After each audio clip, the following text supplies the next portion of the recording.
Eleanor Hayes stood in the quiet corridor of Riverside Elementary, fluorescent lights humming like a tired lullaby. Her cardigan carried the faint scent of coffee and mashed potatoes. She had wiped a smear of sauce from her sleeve without thinking. Outside, laughter rolled across the playground as children chased a late autumn sun, while inside her classroom, a neat row of empty lunchboxes waited like quiet confessions on the table. Eleanor closed her eyes and let a memory arrive. The first time she noticed small hands reaching for apple cores and empty wrappers in the garbage. The helpless look on a child's face when a sandwich was gone. She had promised herself then that she would do whatever she could. Eleanor had always been careful. Careful about rules, careful about budgets, and careful about appearances. She respected school policy and the county ledger that tracked every penny.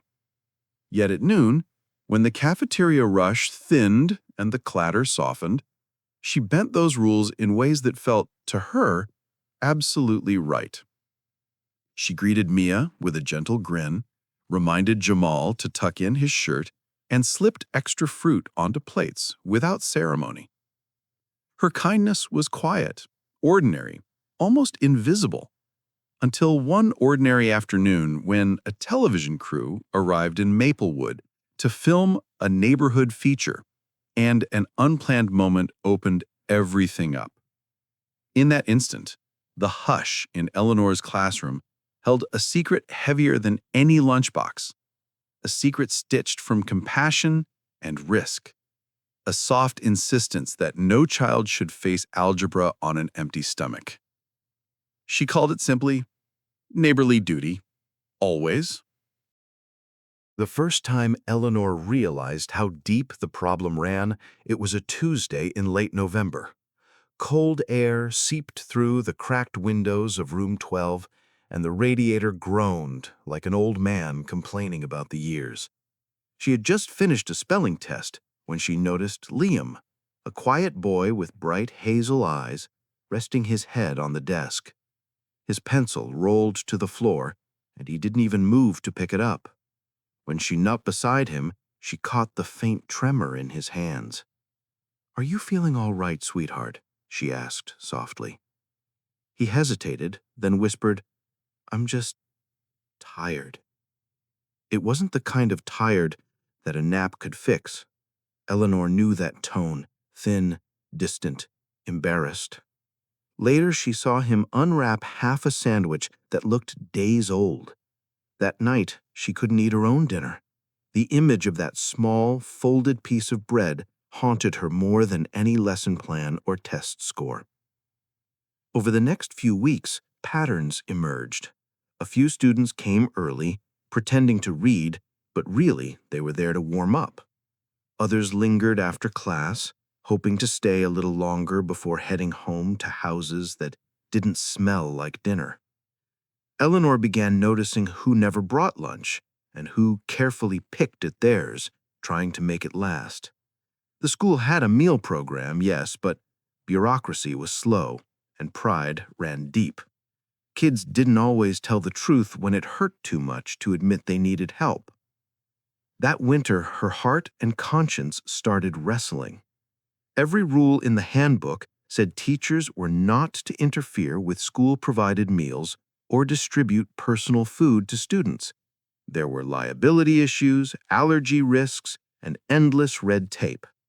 But Eleanor couldn't ignore the hollow look in Mia's eyes or the way Jamal's voice cracked when he said he wasn't hungry, even as his stomach rumbled loud enough to echo in the room. So she began small. She packed extra sandwiches, labeling them as teacher snacks. She brought fruit cups, granola bars, and cartons of milk tucked neatly in her tote bag. During lunch, she'd smile casually and say, "I packed too much again. Would you help me out?" The children always hesitated at first, as if accepting kindness came with a price. But one bite later, their eyes softened, their laughter returned, and their world felt momentarily safe again. Each act of giving filled her with warmth, but also guilt. She knew she was crossing a line. Feeding kids out of her own pocket wasn't sustainable. Her savings were modest. Her salary barely covered rent and her mother's medical bills. Still, she couldn't stop. Every dollar she spent on groceries for the kids felt more necessary than any new pair of shoes or evening treat. Over the next few weeks, whispers began to circulate. Other teachers noticed she stayed behind after lunch, cleaning up longer than usual. The cafeteria manager joked once, "You must be running a little cafe in there, Ellie." She laughed it off, but the truth sat heavily in her chest. The real blow came when the school board introduced stricter oversight on food safety. A memo circulated. Staff members are reminded that distributing personal food items to students violates Policy 4.3.1. That night, Eleanor sat at her small kitchen table, bills scattered around, her tea growing cold. She read the memo again, her fingers trembling. Was she risking her career for something the world might never even notice? Was she foolish to believe quiet kindness could outweigh written rules? Still, when dawn came and she stepped back into her classroom, she placed 2 extra lunchboxes on her desk. Her pulse raced, but her conscience felt still. Somewhere deep down, she understood the truth. Sometimes doing what's right meant standing alone. The December mornings in Maplewood were always sharp, like the air itself wanted to remind people of how fragile warmth could be. Eleanor arrived early each day, before the hallways filled with chatter and the scent of cafeteria pancakes. She unpacked her tote bag carefully, setting out her quiet provisions, a banana here, a sandwich there, and a small note of encouragement written on napkins in her looping cursive. "You're doing amazing today." The children never said much about it. They knew better than to ask. Their eyes, though, they told her everything. Mia's shy smile as she opened the paper bag, Jamal's muffled laugh when he found a tiny chocolate tucked inside. Those little moments became Eleanor's secret joy. The school had no idea what was happening behind the cheerful bulletin boards and lesson plans. To everyone else, Eleanor was simply the same steady, soft-spoken teacher who stayed late, graded papers meticulously, and remembered every birthday. But beneath that calm exterior, her world was running on quiet defiance. Each act of kindness was a rebellion wrapped in love. She began noticing the ripple effect. When Liam once tried to share half his sandwich with another boy who'd forgotten lunch, she saw something flicker in his eyes. Dignity.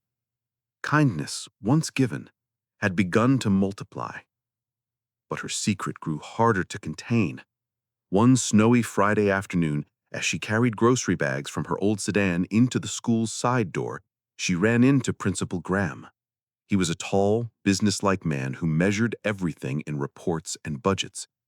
His eyes drifted to the bags.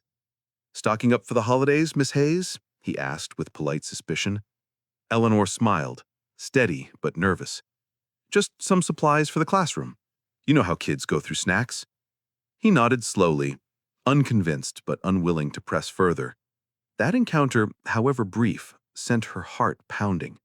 She knew the walls were closing in. The strain began to show. Her friends invited her to dinners she declined. Her savings dwindled quietly, and she found herself eating cereal for dinner more often than she cared to admit. But every time she thought of stopping, she remembered Liam's trembling hands and Mia's gratitude-soaked eyes. Then came the day that changed everything. The local TV station had reached out to the school to feature community heroes for a holiday special, teachers who went above and beyond. The staff buzzed with excitement. Though Eleanor felt uneasy, cameras meant questions, and questions meant exposure. She hoped desperately that they'd pick someone else. But fate, as always, had its own plans. The station called her name one morning during assembly. "Ms. Eleanor Hayes, we'd love to highlight your wonderful work with the kids," the reporter announced, smiling brightly. A mix of applause and confusion rippled through the students. Eleanor's pulse spiked. What work? What did they know, she thought. She smiled faintly, concealing the storm behind her calm eyes. Later that day, she found a letter taped to her desk. No name, no handwriting she recognized. Inside, written in uneven, childish letters, were the words, "You saved us when no one else cared." Eleanor sat there for a long time, the paper trembling in her hands, tears forming quietly. It was beautiful and terrifying. Someone knew. The morning of the interview, sunlight streamed through the frosted windows like golden threads cutting through winter gray. Eleanor stood before the mirror in the teacher's lounge, smoothing down her cardigan and practicing a smile that didn't reveal the thudding of her heart. The reporter, a cheerful woman named Grace, had promised just a few questions. Still, Eleanor's hands felt cold. She wasn't used to attention. Her good deeds were meant to stay unseen. When the cameras arrived, the children buzzed with excitement. The crew moved between desks, filming books, posters, and the twinkling decorations the students had hung. Eleanor tried to stay out of focus, guiding the kids through their reading circle, but Grace had other plans. "We've heard some very touching things about you, Ms. Hayes," Grace said as the camera turned toward her. "Your students say you're more than a teacher, you're family to them." Eleanor's throat tightened. "They're wonderful children," she managed, her voice trembling slightly. "I just want them to know they're cared for." Then, as if scripted by fate itself, Mia stepped forward. The little girl held a brown paper bag in her hands. "She gave me this. When I didn't have lunch, she said it was extra, but it wasn't. She brought it for me, for all of us." The room fell silent. The cameraman froze. The principal, standing by the door, looked stunned. Grace lowered her microphone, eyes glistening. Eleanor's breath caught in her chest. There it was, the secret she'd protected for months, now unfolding on live television. She expected reprimands, maybe even dismissal, but what followed was something she could never have imagined. Grace, breaking the silence, said quietly, "That's the kind of story the world needs to hear." The broadcast aired that same evening. Footage of Eleanor, humble and tearful, played across living rooms throughout the state. Viewers saw not a rule breaker, but a woman who had quietly fought hunger with love. Social media erupted. Hashtag #FeedLikeEleanor began trending within hours. Former students, parents, and strangers from across the country shared their gratitude. Donations poured into the school. The local grocery store offered to supply weekly food packs for children in need. Principal Graham called her the next morning. She expected disciplinary action, but instead, his voice wavered. "Eleanor, you've done what we should have done long ago. The board wants to meet, not to punish you, but to thank you." For the first time in months, Eleanor let herself cry without fear. Her quiet defiance had turned into a movement. Compassion, what began as a secret act of care, had become a beacon of hope. And as she stood in her classroom, watching the children laugh with full bellies and brighter eyes, she realized something profound. The world had finally seen what true teaching meant. The following weeks felt like spring had come early to Maplewood. The snow still blanketed the sidewalks, but everything inside Riverside Elementary shimmered with new warmth. The cafeteria, once echoing with half-empty trays and hushed voices, now buzzed with laughter. New lunch programs had been launched, funded by donations inspired by Eleanor's story. Families in the community began dropping off groceries anonymously, labeling their boxes with simple notes, "For the kids, with love." Eleanor became a local hero overnight, though she never felt like one. Each morning she still arrived early, still straightened the chairs, and still checked the spelling lists. But when she looked at her students now, she saw something brighter, Not just the absence of hunger, but the presence of hope. The kind that fills more than stomachs. It fills hearts. One afternoon, as she walked home beneath the pale sky, a stranger approached her. It was a woman with kind eyes and a small boy holding her hand. "Are you Miss Hayes?" she asked. When Eleanor nodded, the woman's voice trembled. "My son was one of those kids. We just wanted to say thank you. You reminded me that good people still exist." Eleanor smiled gently, tears glinting at the corners of her eyes. "We all just need someone to believe in us," she said softly. "Sometimes that's all it takes." Her small apartment was still the same, the creaky floorboards, the chipped teacup by the window. But something within her had changed. She no longer carried the weight of secrecy. Instead, she carried the quiet peace of knowing that her simple acts had sparked something far larger than herself. The school district eventually named a new initiative after her, the Hayes Hope Program, ensuring that no child in Maplewood would ever go hungry again. At the ceremony, as the principal handed her the plaque, Eleanor didn't think of the cameras or applause. She thought of Liam's first full lunch, Mia's giggle after a warm meal, and the countless unseen teachers across the world doing the same, giving, caring, believing. Sometimes the grandest revolutions begin in the smallest classrooms. Sometimes the purest heroes are those who never meant to be noticed. And sometimes it's the smallest actions that echo the loudest in the heart. Eleanor's story reminds us that kindness doesn't always arrive in grand gestures.